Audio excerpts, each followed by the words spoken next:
Hello everyone. Today, as we celebrate the 31st anniversary of the conferment of Nobel Peace Prize on His Holiness, the 14th Dalai Lama, I bring to you my 14th video lesson on listening comprehension, dedicating the same to His Holiness.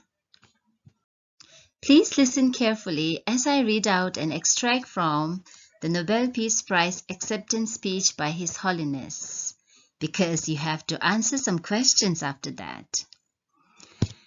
Your Majesty, members of the Nobel Committee, brothers and sisters, I'm very happy to be here with you today to receive the Nobel Prize for Peace. I feel honored, humbled, and deeply moved that you should give this important prize to a simple monk from Tibet. I'm no one special, but I believe the prize is a recognition of the true value of altruism, love, compassion, and non-violence, which I try to practice in accordance with the teachings of the Buddha and the great sages of India and Tibet. I accept the prize with profound gratitude on behalf of the oppressed everywhere and for all those who struggle for freedom and work for world peace.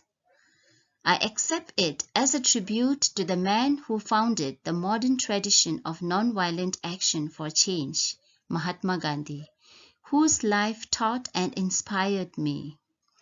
And of course, I accept it on behalf of the 6 million Tibetan people, my brave countrymen and women inside Tibet, who have suffered and continue to suffer so much. They confront a calculated and systematic strategy aimed at the destruction of their national and cultural identities. The prize reaffirms our conviction that with truth, courage, and determination as our weapons, Tibet will be liberated. No matter what part of the world we come from, we are all basically the same human beings. We all seek happiness and try to avoid suffering. We have the same basic human needs and concerns. All of us human beings want freedom and the right to determine our own destiny as individuals and as peoples. That is human nature.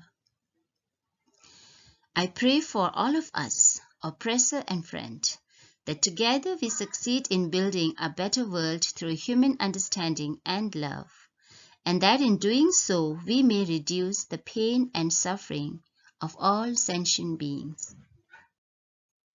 All right, now that we have listened to the acceptance speech of His Holiness, so let's try to answer a few questions.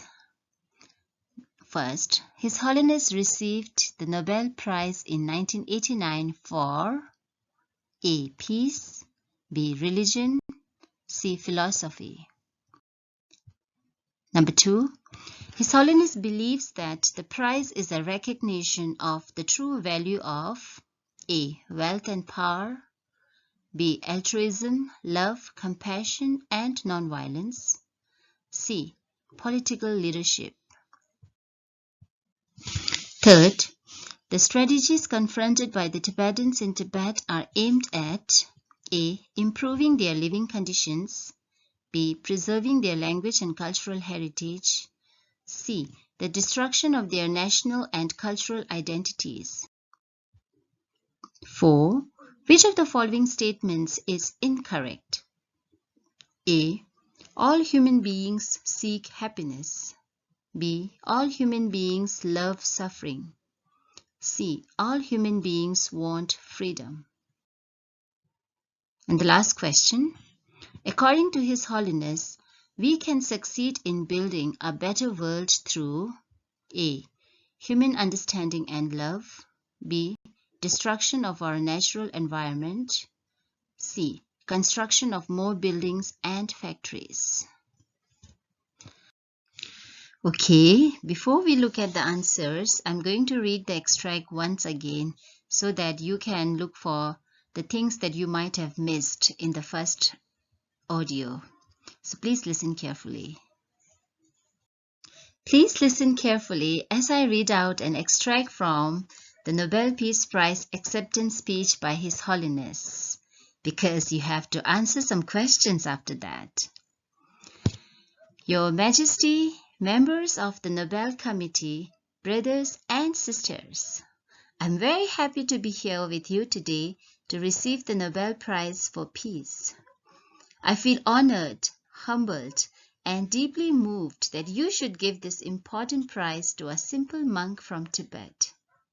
I'm no one special, but I believe the prize is a recognition of the true value of altruism, love, compassion, and non-violence, which I try to practice in accordance with the teachings of the Buddha and the great sages of India and Tibet. I accept the prize with profound gratitude on behalf of the oppressed everywhere and for all those who struggle for freedom and work for world peace. I accept it as a tribute to the man who founded the modern tradition of non-violent action for change, Mahatma Gandhi, whose life taught and inspired me. And of course, I accept it on behalf of the 6 million Tibetan people, my brave countrymen and women inside Tibet, who have suffered and continue to suffer so much. They confront a calculated and systematic strategy aimed at the destruction of their national and cultural identities. The prize reaffirms our conviction that with truth, courage, and determination as our weapons, Tibet will be liberated. No matter what part of the world we come from, we are all basically the same human beings. We all seek happiness and try to avoid suffering. We have the same basic human needs and concerns. All of us human beings want freedom and the right to determine our own destiny as individuals and as peoples. That is human nature.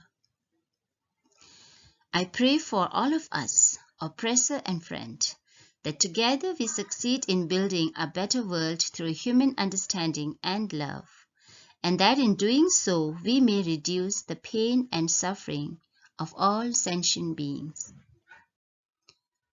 All right, now let's look at the answers. His Holiness received the Nobel Prize in 1989 for A. Peace, B. Religion, C. Philosophy, and the correct answer is yes, it's A. Peace. His Holiness believes that the prize is a recognition of the true value of A. Wealth and power, B. Altruism, love, compassion, and nonviolence, C. Political leadership. And I guess you have got the correct answer. Yes, it's B. Third, the strategies confronted by the Tibetans in Tibet are aimed at improving their living conditions, preserving their language and cultural heritage, the destruction of their national and cultural identities. And what's your answer? Yes, it's C. The destruction of their national and cultural identities. The fourth one, which of the following statements is incorrect? A. All human beings seek happiness. B. All human beings love suffering. C. All human beings want freedom. And of course, all human beings love suffering is the incorrect one, right?